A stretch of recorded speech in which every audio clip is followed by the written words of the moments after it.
YouTubers, and welcome back to my channel. We have reached the end of May, which means we have our final Star Wars Generation video. And I don't know about you guys, but no, I'm not sick of Star Wars. I don't think I could ever be sick of Star Wars, to be completely honest with you. But we have this week the sequel generation. Once more, we have 3 characters because, you know, but trust me, Star Wars is not my most complicated universe, and that's just terrifying. For our final generation, we have Alara's daughter, Cora, Mace's daughter, Winnie, and Marin's daughter, Brayna. I'll just say it right now, Mace is my only male character. I have a much easier time creating female characters, probably because that's the frame of mind I have. I identify as female, and it's just easier for me to write. It's going to be a little bit more complicated than last week because we have 3 characters who are drastically different from each other, whereas last week we had Alara and Mace who were twins and had a lot of similarities. So we'll do it the same way, but we're going to have a section for each character this time instead of combining for 2 of the characters if we need to.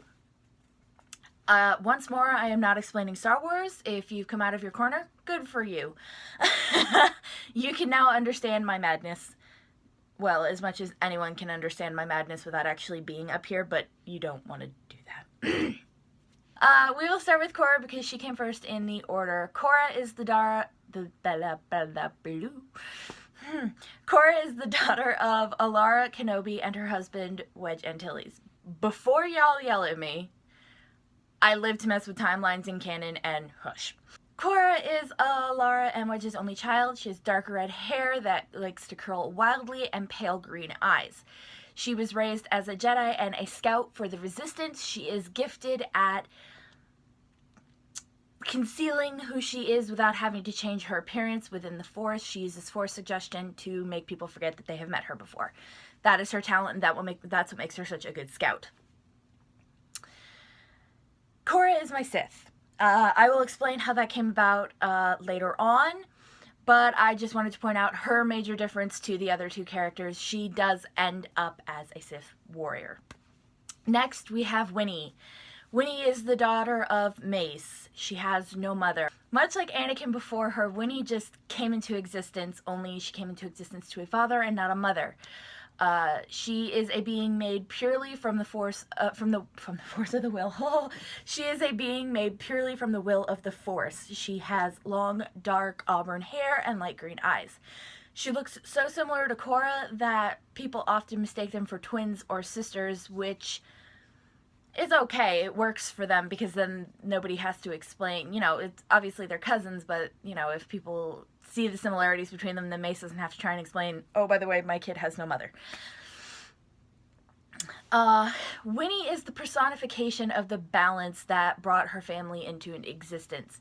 The hand that the Force gave Callista and Obi-Wan comes to a head with Winnie. She is what it was all leading to.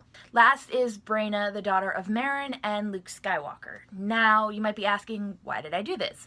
But given the legends, you know, the books, the Star Wars books, he has kids. He is married. So I felt okay with giving him a child within my universe. Brayna has her mother's dark red hair, and she has golden hazel eyes that are 100% unique to her. She's not a Jedi. Her parents started raising her in that way, but when Ben turns and Luke leaves, Brayna leaves behind the ways that tore her family apart. Cora was always more prone to emotional outbursts. She always found it very hard to control herself. And that's what she's built around. I wanted her like Anakin. I wanted her to have those extremes where she can be deadly calm one minute and completely flying off the handle the next. Alara had slips into the dark side during the rebellion, and that lapse of control is passed on to Cora and taken to a new level. It also helps, her emotional lack of emotional control is in a way helped by the fact that her father is a very passionate person and not a Jedi himself.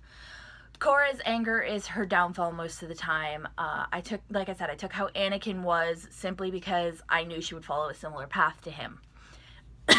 Maybe not as violent, but, you know, similar.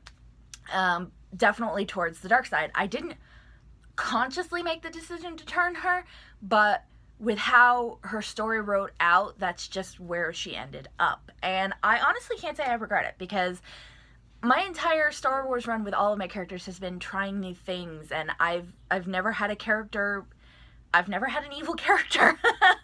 I never realized that. I have never had an evil character. So Cora is once more that step in that direction. Winnie is the light. She has her emotions, but she knows how to control them. She knows when to let them out and how to not let them take over. I knew from the start she was going to be Cora's opposite, because I never really did that before. Most of my familial connections were made to be similar with their own differences, but not too many differences where you really couldn't tell that they're supposed to be connected. Cora and Winnie are basically polar opposites, and that's how I wanted it. Winnie, like her father, is a pilot. She's one of the squadron leaders within the Resistance, and she is a Jedi. Creating her, I didn't want to focus too much on what makes her different, not during the movies. She'll have her own side stories that explores those different sides of her, but for the movies, I didn't want her taking over the main plot or any of the main characters. That is always one of my goals. I put it in my how to write original characters, how to create original characters post. You don't want your character becoming the main focus. You don't want them becoming, overshadowing characters that are already there, characters people have already created, and I made a conscious effort to make sure we didn't do that. I keep her a little lowbrow, in the shadows a bit, because she'll have her own side stories that can focus completely on her. But for the movies, it's not her story. She's just part of what's playing out. Brina is a no-nonsense type of character. Creating her, I almost made her a mix of Cora and Winnie before remembering that they're from different families.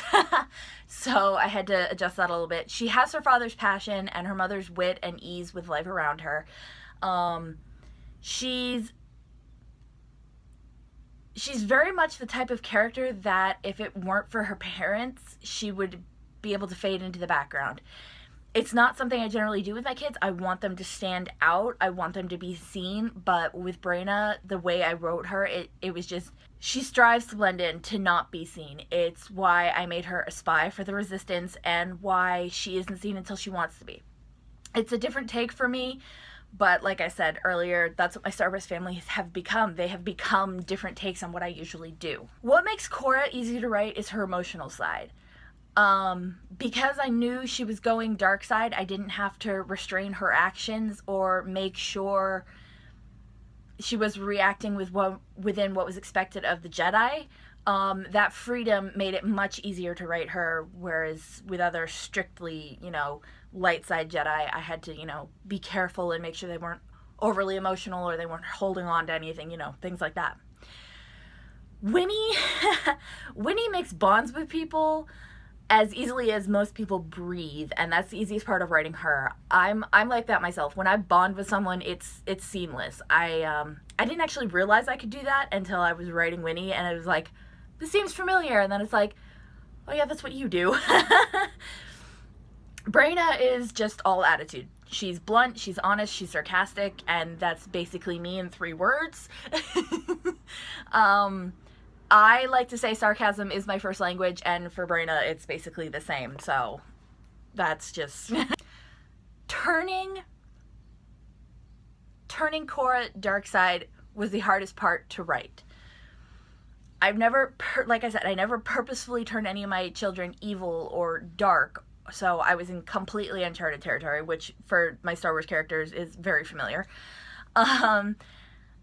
But I liked working within that uncharted territory. It was a new part of Star Wars for me to research and to delve into and, find all the little hidden things and the little hidden gems and treasures and all that.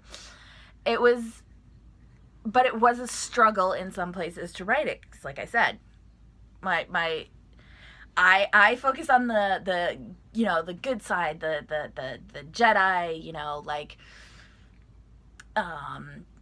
let's just go other fandoms here, like Order of the Phoenix, the Order of the Phoenix, or Dumbledore's Army. I go for the right side of things because that's how my brain works. So to have a character who doesn't think like that, it's difficult. Winnie and Brenna, surprisingly, don't have hard parts to write.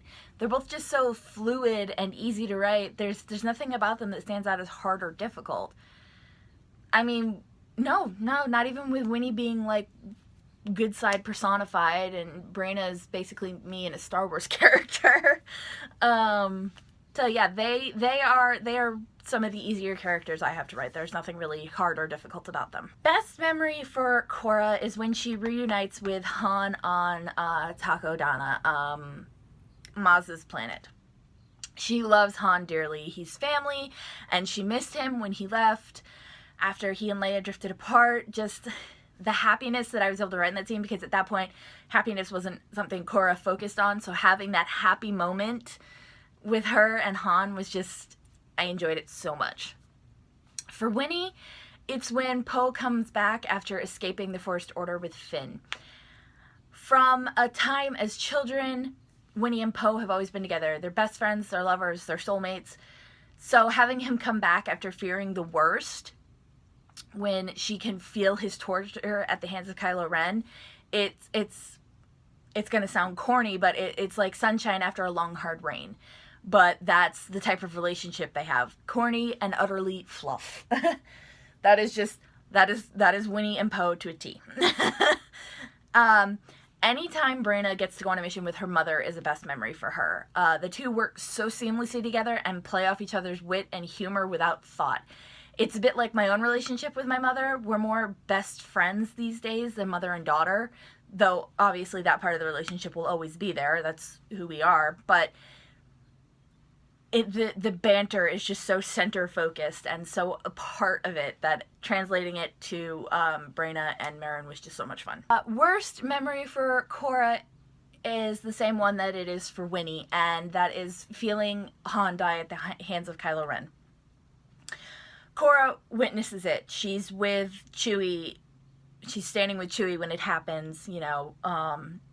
She's there. She sees it. She sees the moment her cousin decides to kill his father, and she feels that pain. Winnie nearly crashes her X-Wing from the shock and pain of it. She is with the squadron that is attacking the base, and she sends her X-Wing into a tailspin when she feels that pain. I don't think I have to explain why that's a worst memory. Han was like an uncle to them when they were growing up, and to see someone they saw as their cousin killing him, it was devastating for them. Brenna, as I mentioned earlier, her worst memory is the night Ben becomes Kylo Ren and when her father runs away. When he closes himself off from the Force and abandons his family.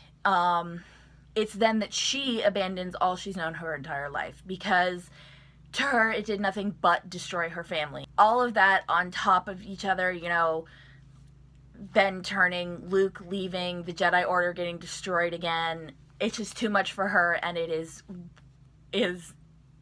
was hard to write. Much like their parents and their grandparents, the original goals for these characters were just to carry on the Star Wars story. For Brenna, obviously it's a little different, as Marin changed things within her movies by being a part of Rogue One, but that's one of the things that separates the two families. Right now, I just want to focus on writing the two families within the last few movies and see where it goes from there. And finally, that is our last Star Wars character breakdown. We have finished out the families. Obviously, they will expand. Obviously, they will expand more if more is created. It has been a ride. It has been a roller coaster. I understand now why writers drink and really wish I could. Let me know down in the comments below what you thought. Let me know which family is your favorite. Let me know which character within the families is your favorite. Out of everybody, I honestly think Marin is my favorite character.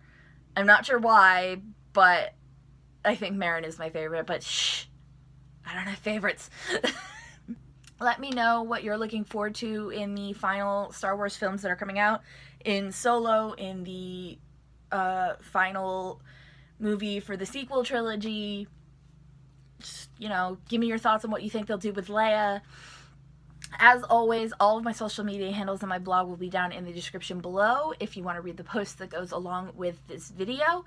Don't forget to hit the subscribe button and turn on the little notification bell so you get a notification every time I upload. And I will see you guys in next week's video.